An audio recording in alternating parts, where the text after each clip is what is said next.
Bonjour à toutes et à tous, on commence cette revue de presse en France avec Nice-Cologne qui s'est terminée sur un match nul un partout pour ce début d'Europa Conference League. Mais le résultat de la rencontre est bien anecdotique face aux terribles incidents qui ont eu lieu avant la rencontre. Le foot après le chaos résume justement Nice Matin qui revient sur ces affrontements. C'est avant le match que tout ça a eu lieu, plusieurs dizaines de hooligans ont réussi à pénétrer au sein du stade de l'Alliance Riviera. Des supporters allemands ainsi que plusieurs anciens membres du groupe parisien Supra-Auteuil, dissous en 2010. De violents incidents ont alors eu lieu et le coup d'envoi a dû être décalé d'un peu moins d'une heure. C'est également ce que met en avant l'équipe sur sa une ce vendredi. Triste cire, titre le média. Au total, il y a eu une trentaine de blessés, mais heureusement, la vie d'aucun d'entre eux n'est désormais en danger.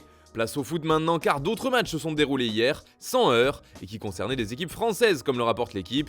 Nantes s'est imposé 2-1 contre l'Olympiakos. Rennes aussi a réussi à l'emporter 2-1 face à l'AEK Larnaca. Pour finir, l'AS Monaco a pris le meilleur sur l'Étoile Rouge de Belgrade, 1-0. Du côté de l'Italie aussi, ça jouait hier avec d'abord la Lazio qui s'est largement imposée. Victoire 4-2 contre Feyenoord. Par contre, le voisin romain s'en est bien moins sorti puisque l'AS Roma a perdu 2-1 contre Ludogorets.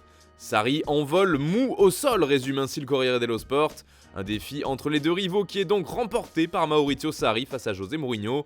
Le ton est identique en une de la Gazzetta dello Sport, le journal au papier rose évoque ainsi un coup de poker de la Lazio qui a complètement débordé Feyenoord, tandis que le match du Special One était proche de la blague. Allez, on part en Angleterre maintenant avec toute la presse qui rend hommage à la reine Elisabeth II qui est décédée hier à l'âge de 96 ans.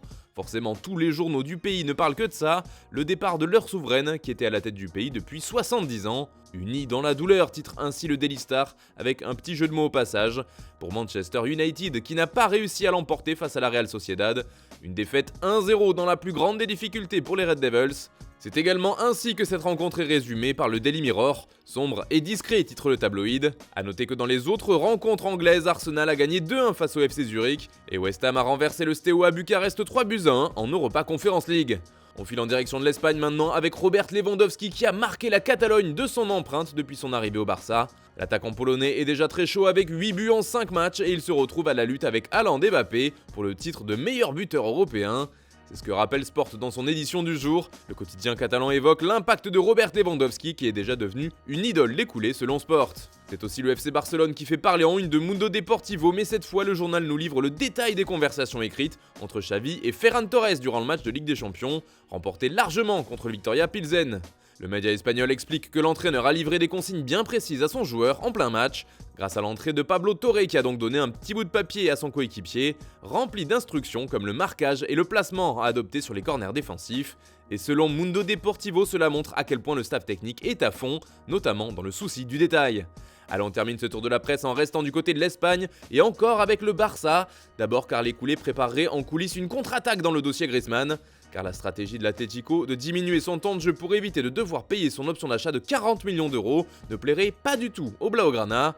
Et justement, d'après Marca, ces derniers ont trouvé une faille et vont attaquer les Colchoneros. En gros, d'après les Barcelonais, cette option d'achat devenait obligatoire si le Français jouait 50% du temps des rencontres de la saison où il était prêté.